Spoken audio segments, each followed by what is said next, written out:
Assalamualaikum warahmatullahi wabarakatuh. Kita akan bahas tentang pemimpin.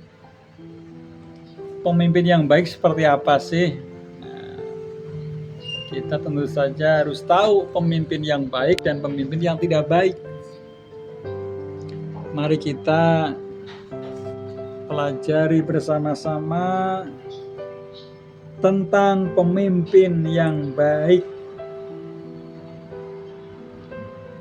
Pemimpin yang baik adalah sosok yang berintegritas, komunikatif, berempati, dan mampu memotivasi tim untuk mencapai tujuan organisasi yang diharapkan, sehingga tujuannya benar-benar tercapai dengan baik.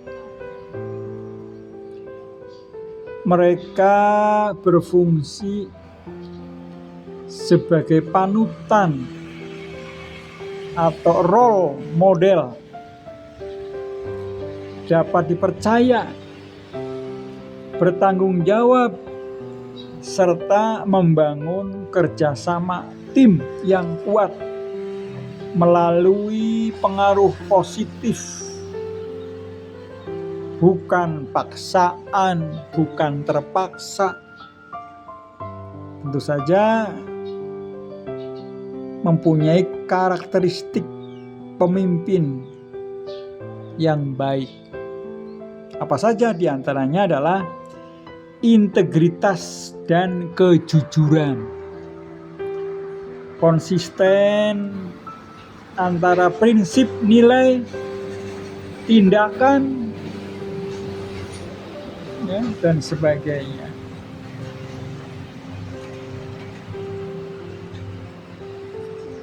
Komunikasinya benar-benar efektif, mampu menyampaikan visi dan arahan yang jelas, sekaligus mendengarkan secara aktif masukan dari tim dan masukan dari berbagai macam pihak.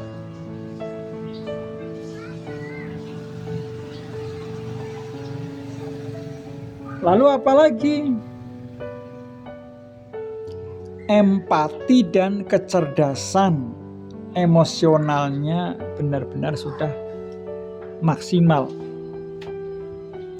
Memahami dan mengelola emosi diri sendiri dan orang lain, serta menempatkan diri pada posisi anggota tim.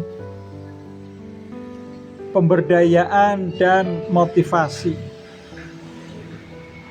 menggali potensi tim, memberi semangat, membangun kerjasama, dan memberi apresiasi. Tanggung jawab, bertanggung jawab secara penuh atas keputusan dan hasil, termasuk mengakui kesalahannya. Bila terjadi salah, ya akui aja kesalahannya. Mempunyai visi, misi, dan fokus, mampu memprediksi tren, fokus pada hal yang penting, dan mengarahkan tim menuju tujuan yang jelas, serta berani mengambil resiko, siap mengambil keputusan sulit dan bertanggung jawab atas konsekuensinya. Sikap pemimpin yang baik diantaranya adalah menjadi panutan atau role model, proaktif dan inovatif, menciptakan lingkungan yang positif dan suportif, memperlakukan semua anggota secara setara dan profesional. Inti dari kepemimpinan itu diantaranya adalah tentang pengaruh untuk menggerakkan dan memotivasi orang lain menuju tujuan bersama sambil menciptakan dampak positif bagi semua pihak. Nah, oleh karena itu pemimpin yang baik itu benar-benar bisa menjadi contoh bagi yang lainnya. Kita sebagai contoh pemimpin kita, negara kita adalah Jenderal Prabowo Subianto. Mengapa menjadi pemimpin yang baik saat ini? Misalnya adalah bisa berdiplomasi dengan negara lain. Dia mengatakan kemampuan berdiplomasi yang telah matang sangat dibutuhkan, terutama demi pemulihan ekonomi. Nah, Prabowo berkali-kali menunjukkan kemampuannya menjadi diplomasi dengan negara lain. Ya. Kemampuannya menjalin diplomasi dengan negara lain. Terutama setelah pandemi COVID-19 dan ada juga kejadian Rusia-Ukraina. Indonesia itu enggak lepas dari apa yang terjadi di dunia. Dan kita perlu pemimpin yang memahami konteks Indonesia di dalam global. Punya hubungan baik dengan semua negara yang memahami global diplomasi. Ia juga memiliki visi yang sangat besar untuk Indonesia. Prabowo yang bergabung ke kabinet Jokowi usai kalah di Pilpres 2019 lalu tetap legowo menerima kenyataan. Prabowo itu demi menciptakan persatuan di antara masyarakat Indonesia yang terbelah dalam Pilpres 2024.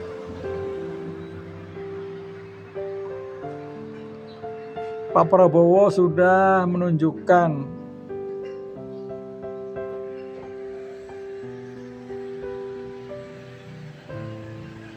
over and over again visi dia itu untuk Indonesia, dan dengan dia waktu kemarin bergabung sesuatu yang sangat jarang, bukan hanya di Indonesia namun di dunia, oposisi masuk jajaran pemerintahan. Prabowo merupakan tokoh pemersatu. Ia menyebut langkah Prabowo yang mau maju menjadi menteri dari rivalnya, yakni Jokowi, karena ditanya saat berkunjung ke negara lain. Dia ditanya tentang Prabowo terus-menerus saat keliling. Nah, kita lihat keunggulan presiden kita Prabowo Subianto. Mantan Letnan Jenderal TNI, memiliki sejumlah keunggulan yang memperkuat profil kepemimpinannya. Pengalaman militernya yang begitu luas. Salah satu keunggulan utama Prabowo Subianto adalah latar belakang militer yang begitu kuat. Ia pernah mengepalai Kopassus, pasukan elit TNI, dan menjabat sebagai Panglima Komando Pasukan Khusus Pangkopassus. Pengalamannya dalam bidang militer memberinya pemahaman yang mendalam ya terhadap isu keamanan dan pertahanan nasional yang krusial bagi stabilitas suatu negara. Kepemimpinannya kuat dan tegas. Prabowo dikenal sebagai pemimpin yang tegas dan memiliki ketegasan dalam pengambilan keputusan. Kemampuannya untuk memimpin dengan tangan besi dapat dianggap sebagai kekuatan dalam menghadapi situasi-situasi kritis yang memerlukan keputusan cepat dan tegas.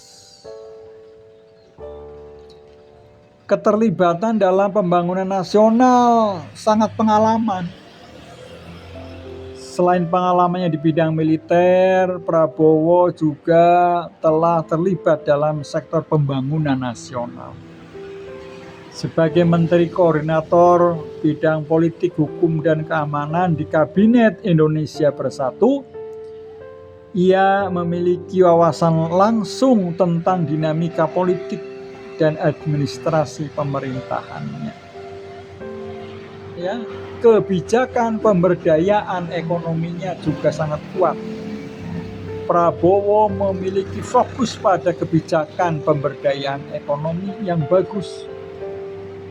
Dalam berbagai pernyataannya, ia menekankan pentingnya mengembangkan sektor ekonomi untuk meningkatkan kesejahteraan masyarakat.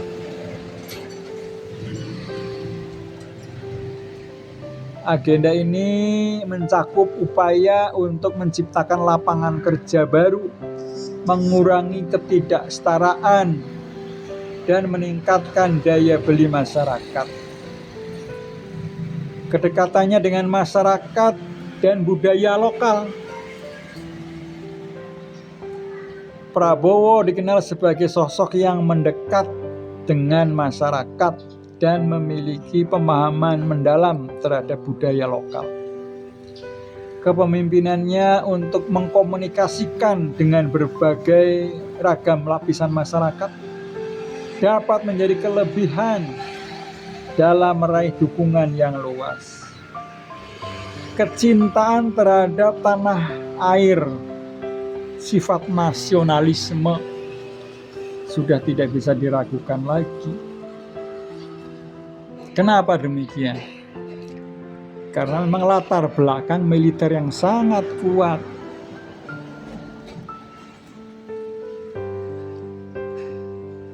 Rasa patriotisme yang kuat dapat menjadi faktor penting dalam memotivasi Prabowo untuk berkomitmen pada pembangunan dan kemajuan negara Indonesia. Meskipun keunggulan-keunggulan ini memberikan gambaran positif tentang potensi kepemimpinan Prabowo Subianto, sangat penting untuk diingat kita bahwa pandangan masyarakat dapat bervariasi dan keputusan akhir ada di tangan masyarakat juga. Evaluasi menyeluruh terhadap visi program kebijakan yang diusung menjadi kunci dalam menilai apakah Presiden Prabowo Subianto dapat menjadi pemimpin yang efektif bagi bangsa Indonesia. Tentu saja setiap manusia punya kelemahan-kelemahannya. Ya. Apa kelemahan Bapak Prabowo Subianto? Prabowo Subianto sebagai tokoh politik yang kontroversial tidak lepas dari kritik dan kontroversi yang melingkupi karirnya.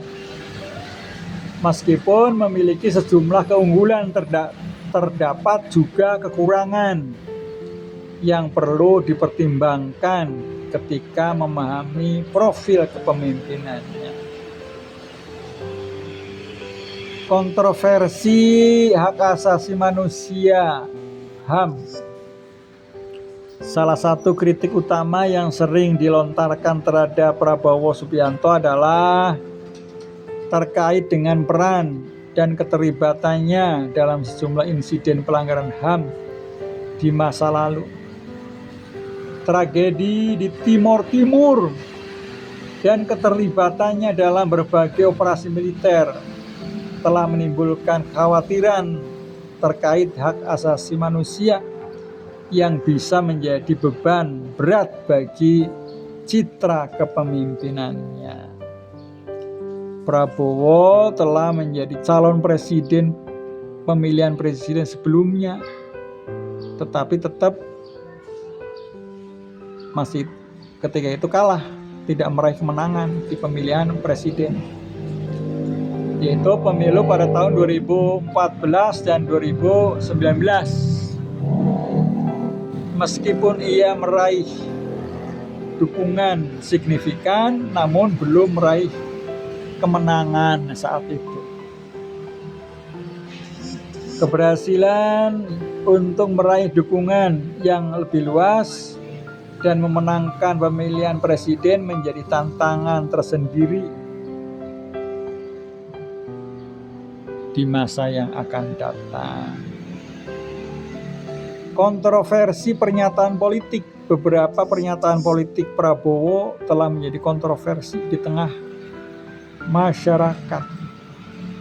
Pernyataan yang terkadang dianggap kontroversi atau kurang sensitif terhadap sejumlah isu sosial dapat mempengaruhi persepsi masyarakat terhadap dirinya.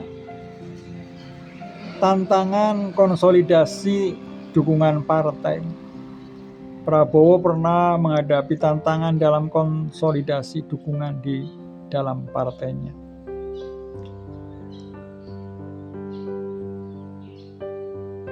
Kurangnya fokus pada isu sosial ekonomi. Beberapa kritikus menilai bahwa Prabowo kurang memberikan fokus yang cukup pada isu-isu sosial ekonomi dalam kampanye politiknya. Dalam era di mana pemilih cenderung memprioritaskan masalah kesejahteraan ekonomi, kekurangan ini dapat menjadi hambatan dalam meraih dukungan yang luas dari masyarakat Indonesia. Dampak reputasi politik keluarga. Keterlibatan keluarga Prabowo dalam dunia politik seperti keterlibatan adiknya Hasyim Joyo Hadikusumo juga pernah mendapat sorotan. Beberapa pihak menganggapnya sebagai contoh nepotisme dan oligarki politik. Penting untuk diingat bahwa evaluasi terhadap kekurangan Prabowo Subianto harus dievaluasi dan dilakukan secara objektif dan berimbang. Meskipun ada kritik, ada pula dukungan yang melihatnya sebagai pemimpin yang memiliki visi dan integritas yang jelas. Keputusan akhir tentu ada di tangan masyarakat kita.